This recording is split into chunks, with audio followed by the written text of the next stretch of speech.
Boa noite, senhoras e senhores. Vamos a mais um vídeo no canal O Estressante. Ah, que legal. Falei o nome do meu canal. Então vamos lá, eu tenho aqui...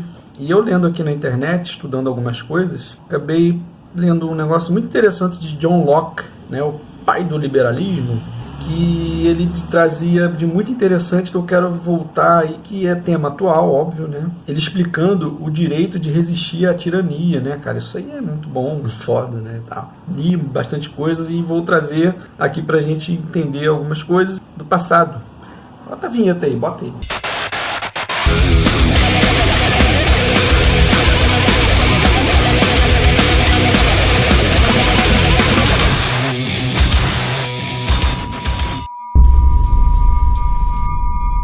O livro se chama Dois Tratados sobre o Governo de 1689, 100 anos antes da Grande Revolução Francesa, onde Locke expõe algumas proposições a respeito à revolta, né, ou resistência à tirania.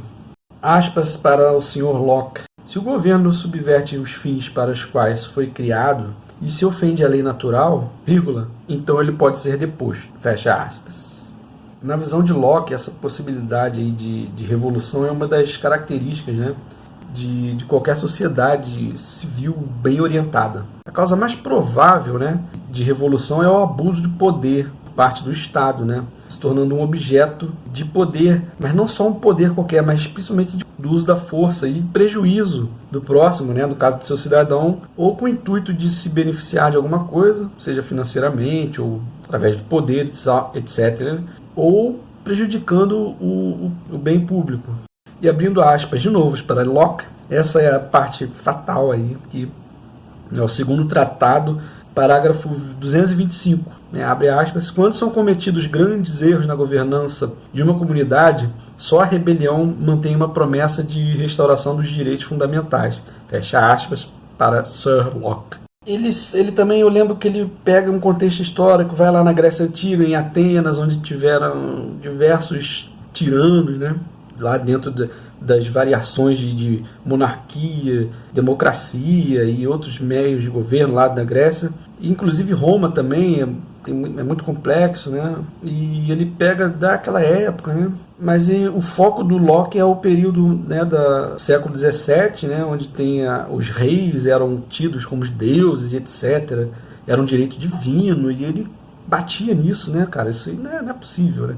Assim como ocorreu nas revoluções francesa, russa, cubana, coreana e haitiana e diversas, né? Porque é sempre uma coisa que vem de baixo, cara. A revolta, a revolução, ela vem do povo, né, cara? Geralmente. Por exemplo, a grande revolução inglesa, né? A Revolução Puritana e a Guerra Civil, assim, não foi bem não veio do povo, assim, né? Mas foi o único período, acho que, da história da Inglaterra que ela se tornou república. Foi a República de Oliver Cromwell, né? Inclusive. Mas as demais, até a Revolução Francesa, que foi uma revolução burguesa, foi uma revolução, né, de uma galera, sim, que já... Mas o povo que meteu a mão na massa, o povo que derrubou a Bastilha com as mãos. O povo foi lá nos castelos, lá em Versalhes, né, em Paris, na ponte que partiu, buscar o rei e a rainha. Então, assim, foi uma merda. A Revolução Francesa é muito complexa, muito longa, mas você vê que é um descontentamento, né? Existia lá o rei Luís XVI, aquele palhaço lá que não fazia porra nenhuma, e, cara, aquela coisa toda, e o povo lá comendo rato, passando fome, desespero total e caótico. Então, galera, cara, chega, né? Parece até que eles leram Locke. A Revolução Francesa foi inspirada em alguém. Foi Rousseau, né? Jean-Jacques Rousseau, suíço. Ele influenciou muito a Revolução Francesa. É outro contratualista também, etc.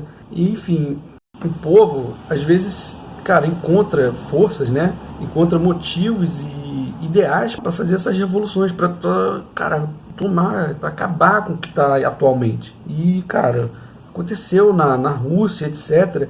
Só que tem um problema, cara. Quando se faz a revolução, quando a galera chega no poder, ela, porra, agora a gente tem que segurar uma onda aí, porque a gente vai tomar uma contra-revolução, um contra-golpe. E outra coisa, como é que tá o povo? Tá com a gente? E como é que a gente vai conquistar esse povo que tá aqui agora sob o nosso jugo? Vai ser pelo amor, pela força? Aí a gente pode pegar Paulo Freire. O oprimido se torna um opressor. É complicado. Pra se ver como o negócio é delicado, cara.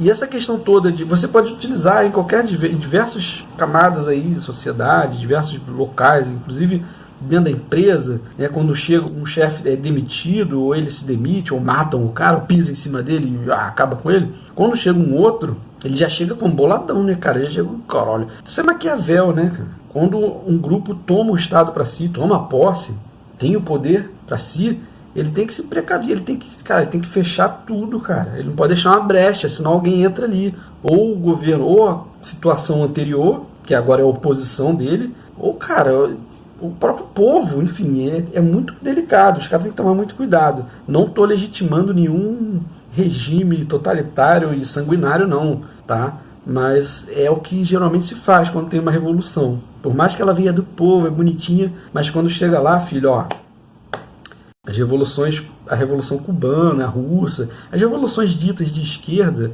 né, que não, principalmente a Russa, que não passou pelo capitalismo, né, ela saiu direto do período feudal lá da monarquia e entrou para o socialismo, né, e enfim, aí depois veio a história toda de Lenin, Stalin, etc. Então, aquilo ali eu gostaria de deixar claro que não foi comunismo, eles utilizaram o comunismo no nome, eles até pensaram, vamos implementar o comunismo, vamos fazer as etapas, mas nunca fizeram. O Stalin tomou o poder para si, se tornou um tirano.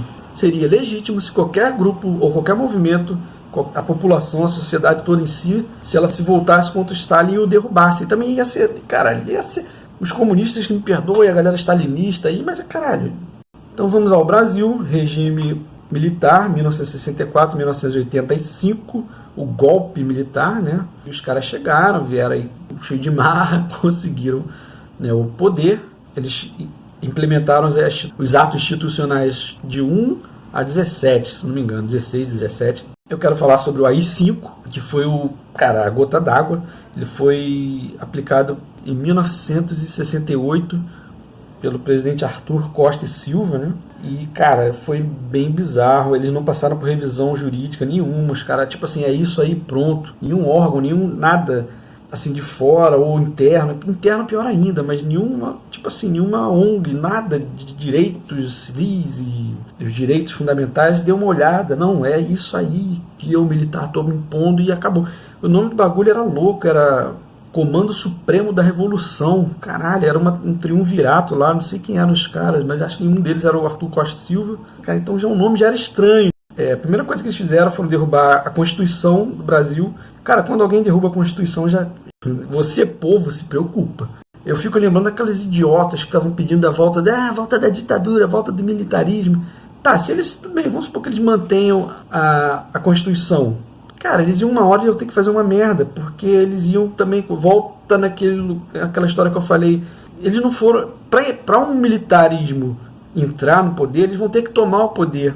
Cara, a Constituição vai ser rasgada com certeza, eu não quero me delongar muito, a Constituição vai pro saco, e a Constituição indo pro saco, ô idiota, você é um que vai também, que você perde seus direitos. Nós perdemos os nossos direitos, os direitos básicos, fundamentais, aí a gente fica a cargo deles lá, tá? Então vamos avançando. O AI-5 ele resultou na perda de mandatos dos parlamentares, né, que não seguiam muito o governo, a fim do habeas corpus e a censura bizarra, extrema, né, a manifestações quais forem da época, quais que eram lá. Inclusive no meio artístico sofreu muito intervenções em municípios e estados, né, implementadas pelo presidente. Foi bem feio o negócio, cara. Então as garantias constitucionais deles lá fomentaram a tortura, né, porque era um meio dos caras conseguirem o ato que eles impunham, certo? É a mesma coisa, eu já falei, gente, quando se faz uma revolução, se faz uma revolta, você vai ter que ser rígido, vai ter que ser autoritário, cara. Se você for frouxo, ficar dando rosinha, florzinha pro povo ou pros teus opositores, você vai ser derrubado de novo. Então, pra que fez a revolução, então, cara, pra ser derrubado? Então, os caras chegaram muito pesado e isso afetou muito a sociedade brasileira, a sociedade civil, meio artístico, os políticos que foram exilados, que não estavam de acordo. Não é porque você é de direita, você é militar, você tomou o poder, eu tô puto. Não era por isso, é porque os caras cortaram os direitos fundamentais, cara. Caraca, nenhum ser humano, acho que aguentaria, resistiria a tais situações. Mas foi bom na época. Cara, não foi bom, morreu gente, sumiu gente. você não poderia se expressar, você não podia se expressar, a censura era muito forte.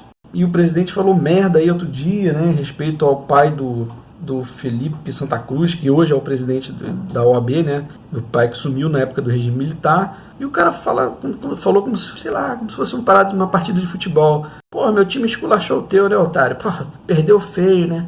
Como se fosse assim, um papo de botequim, de papo de subida de morro mesmo. O cara chegando e falando isso. E o cara sumiu. Até hoje não foi encontrado. O cara sumiu. Eu não vou ficar repetindo que é foda, né? A família, né, sofre até hoje por causa disso.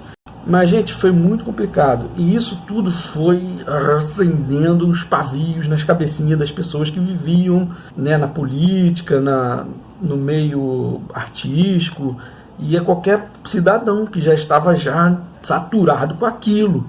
E as pessoas foram tomando, cara, ódio, raiva e se juntaram, se mobilizaram. E, cara, vamos tirar essa parada que tá aí, não aguentamos mais. É a volta de John Locke novamente, cara. Quando são cometidos grandes erros na governação de uma comunidade, só a rebelião mantém a promessa da restauração dos direitos fundamentais. Ponto. Acabou. Não tem mais o que falar. Eu estou utilizando o pai do liberalismo. As pessoas defendem o governo militar e militante e condenam a atitude dos que lutaram na época, né? Inclusive os movimentos estudantis lutaram. Depois a Dilma se candidatou e foi eleita presidente 2 vezes. Falaram muito nela, ela era guerrilheira, não sei o quê. Cara, não foi. Os caras que prenderam ela, os documentos lá, não disseram que ela estava armada, que ela lutou com arma. Nunca foi condenada por isso na época, nem torturada. Ela foi, quer dizer, ela foi torturada, mas não por ter andado com arma, ter feito. Pegaram ela, cara, presa política. E por quê? Meu irmão, não tem porquê, cara. Eu te peguei, cala a boca aí, eu sou o Estado, filho. Então era um negócio muito louco, muita gente sumiu. Eita, vocês estão brincando, cara. Aí querem deslegitimar uma ação popular, cara. Não pode. Completamente compreensível e é justa, valeu? E o governo, o regime que foi atroz, foi desumano. Não, torturaram sim, mataram, sumiram com uma porrada de gente. A esquerda matou também. Teve grupo que, inclusive, queria implementar o comunismo. Eu já ouvi jornalista falar isso. Cara, que queria implementar o comunismo? Não tinha nem como, não tem como. Isso é da tua cabeça. Eles estavam lutando pelos direitos fundamentais, pelo direito de ir e vir, de se expressar, de participar politicamente. Era essa a luta. Aí o cara vem falar, porra, tá de sacanagem. Liberal, hein? Liberal. Eu ouço ele, gosto muito dele hoje. Então tá aí John Locke com vocês, um pouquinho de Maquiavel, entre outros aí. Tá, aí, vambora, gente. Fecha isso aí, tá muito tarde.